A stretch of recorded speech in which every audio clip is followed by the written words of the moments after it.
Programa ay rated PG. Patnubay at gabay ng magulang ay kailangan sa mga batang manonood. Face to Face is brought to you by Ever Bilena, Beauty in You.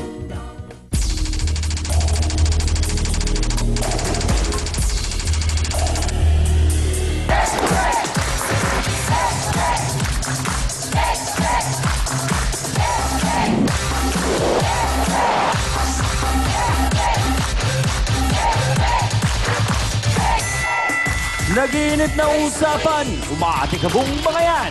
Diskusyon na may resolusyon sa kauna-unahang talakserye sa telebisyon. Face to face na with pambansang kapitana, Miss Ami Perez. Kamusta po sa lahat ng ating mga sausawero at sausawera? Handa na po ba tayo sa talakan? Saan ba kayo? Sa pula o sa puti? Sa Okurayan, ready na rin ba? Ready na ang mga nasa pula kayo, Hans? Abay, syempre dapat kasama nyo kami! Sausawan na! Saan tayo? Ay! Face to face na! Gusto mo bang makisawsaw na ng kaibigan? Mga yan ay solusyonan! Sinong sisimango? Sinong ngingiti? Ang mga problema? Pag talikuran, harapin mo face to face! Unahin lang po natin ang pagbibigay daan sa ating pong mga messages ng ating fan page sa Facebook. O eto po, galing kay Eugene Eulogio. Sabi niya, Chang, Ami, napakaganda po talaga ng F2F. Araw-araw, iba-iba ang uri at personalidad ng tao na aking nakikita. Lahat po ng uri ng tao, sa lahat ng uri ng pagkakataon, kinakailangan ang inyong mga payo upang mapabuti pa ang pagsasamahan sa bawat lipunan. More power sa ating pambansang kapitana. God bless po. Always. Maraming salamat. Thank you sa lahat ng ating mga kasawsawan online. At para naman po sa mga nakakatandang nakatutok sa atin po ngayon, kailangan po ang inyong patnubay sa issue pong pag-uusapan natin ngayon. Hanggat maaari po sana ay huwag ninyong papanoorin po ang mga bata o di kaya po ay masusi po ninyong ipaliwanag sa kanila ang bawat tanong at sagot na inyo pong maririnig. Dahil lubha pong napakasensitibo at napakaselan po ng ating issue ngayong araw na ito. Ito po ay isang isyung panglipunan na pinagtatakpan at iniiwasang pag-usapan.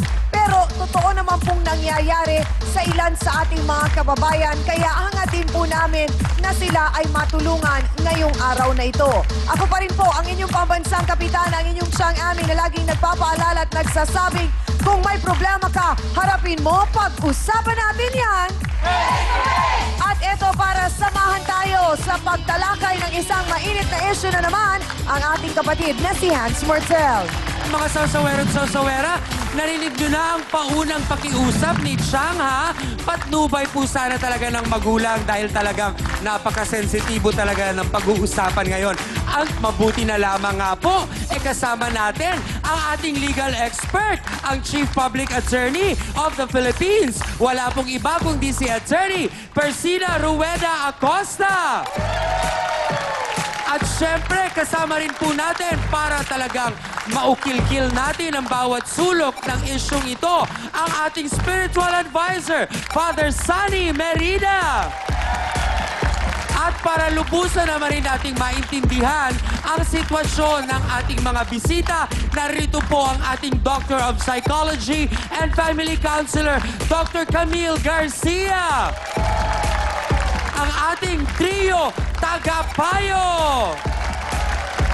Siyang ramdam ko higit sa anumang araw dito sa ating programa. Ngayon talaga kailangan natin ang ating mga tagapayo. Dahil kahit ako mismo, hindi ko mailarawan, hindi ko masabi kung paanong nangyari ang ganito kalalang problema sa isang pamilya. Sabi nga po nila, hindi masamang ma-in love. Sabi pa nga nila minsan, love is blind. Pero paano nga ba kung ang minamahal mo ay sariling dugo at laman? Oh no, oh why? Bakit nagkaganyan? Ito po ang ating face-to-face issue of the day. Dahil ito raw ay kahihiyan ng pamilya at ng buong angkan, Marami sa atin ang umiiwas na ito ay pag-usapan at ilihim na lamang ang kaganapan. Pero tanggapin man natin ito o hindi, ang incestuous relationship ay nangyayari sa totoong buhay. Hindi malabo yun kasi may mga magkakapatid talaga na nagkakagustuhan. Pero hindi kami agree doon. At sa kauna-unahang pagkakataon sa face-to-face ay matapang nating haharapin ang isang panglipunang isyong pilit na pinagtatakpan. Bilang Kristiyano, parang hindi maka-Diyos plus aasiwa. Kaya sama-sama nating pag-usapan ang isang isyong pampamulat ng ating mga mata at kamalayan. Dito lang sa matapang at marebelasyong face-to-face. Gaano nga ba kahirap para sa isang ina ang magkaroon ng hindi pangkaraniwang problemang may kinalaman sa kanyang mga anak? Narito po ang isang ina para ibahagi sa atin ang bigat ng kanyang dinadala. Si Aling Estelita Rogero. Pasok!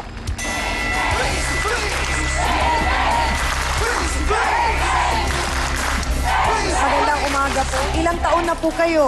51 po. 51. Ilan po ang anak natin? 7 po ang anak ko. 7. 3 po yung sa una. 3 sa una, tapos sa pangalawa, 4 po. 4. Ano po ang itong mabigat na problema ninyo sa inyo pong mga anak? Yan po tukol po sa dalawa kong anak na magkapatid. Ano pong Magkapatid po pangalan? sila. Si Jonathan at saka si Christina. Sa una po ba ito? Sa Sa pangalawa? una po. Sa una. Pareho po ninyo silang anak sa Opo. una. Okay po. Panganay po ba itong si Jonathan? Opo, panganay po. Okay. Yung isa, Pangalawa po yan. sumunod, yung Christina. Opo. Ano po ang problema sa kanila? Ay, hindi ko naman po sukat akalaan ma-develop yung isa-isa sa kanila. Okay, Kasi sandali lang po, Aling Estelita. Liwanagin lang po natin. So, sa makatuwid, magkapatid din po sila sa ama. Opo. Gusto lamang po namin malaman, Aling Estelita, nung sila po ay lumalaki, magkasama po ba sila? Hindi po. Si Jonathan po sa Bisaya ko po yun. Nung pinauwi ko po sa tsuhin ko. Ilang taon po si Jonathan no, nung No, pinadala ano niyo na- sa Visayas? Ano po kasi, ano lang po siya, 4 na, yung grade po niya, grade 4 lang po. Ano, So, si Christina, saan po naiwan? diyan po sa Cardona. Dito po sa inyo. Po. So, lumaki po si Christina na ang kilala niyang ama ay yung pong pangalawa ninyo o yung una? Yung pangalawa po kasi yung asawa ko na ano niya yung una po, isang beses lang po niya nakita. Isang beses Opo. lang. So, nung nagbibinata po si Jonathan naman, nandoon lang siya sa probinsya. Opo. Kailan silang huling nagkita? Ito pong nagtapos ng 4th year po yung anak ko, umuwi po nga rito. Dinala po ng tsuhin ko pabalik. Nung natapos po Ng si fourth Jonathan year. ng high school. Opo. Bakit po binalik dito sa Maynila? Gusto daw po ng anak ko na umuwi ng dito na lang daw po sa Manila mag-aaral ulit. Okay. So, nung dumating po ba si Jonathan, sinabi po ba ninyo kay Christina? Kasi parang halos lumaki siya na hindi niya nakilala yon na kapatid niya dahil magkahiwalay sila. Ipinaliwanag niyo po ba na sila ay magkapatid? Opo, sinabi ko po sa kanila. Sabi ko sa kanya, yan ang kuya mo, umuwi lang ng Bisaya, gawa ng nag-aaral doon. Tapos sabi niya, opo na nanay, nakilala ko na po. Yun po, madalas po sila, nung araw na po na yun, madalas ko po na nakikita na napupuna ko po, lagi po silang parang close po sila sa isa-isa na na hindi ko naman po binigyan ng kahulugan kung ano yung... So, kailan po ninyo nakumpirma na meron pong parang lumalabas, relasyon, ang mga anak ninyo? Nakita ko po nag-usap sila ni Jonathan. Nung nag-usap sila, yun lumapit po si Jonathan. Siya po nagtapat sa akin. Paano po sinabi sa Sabi inyo? niya, nanay, may kasalanan po kami sa iyo. Sabi niya, huwag kang magagalit. Sabi ko, ano yun? Sabi niya na, totoo pumuntas po si Christina at ako po nakabuntis. Sabi ko, grabe nun. Sabi ko, ano ba yung ginawa ninyo? Sabi ko, kababuyan yan. Sabi ko, hindi nyo naisip na magkapatid kayo. Ayun, sabi niya, huwag po kayong mga ano. Kaya ang ginawa ko po, pinalis ko po sa bahay. Sino po ang Silang pinaalis dalawa. ninyo? Hindi ko po dahil sila tinanggap. Pinalis ko po silang dalawa. So, ilan na po ang anak ni Jonathan at Christina? Dalawa po.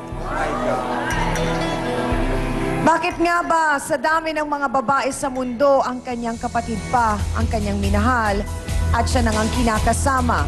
Alamin po natin ang buong kwento pa ng masalimot na pag-ibig na ito mula sa panganay po ni Nanay Estelita si Jonathan Rogero. Pasok!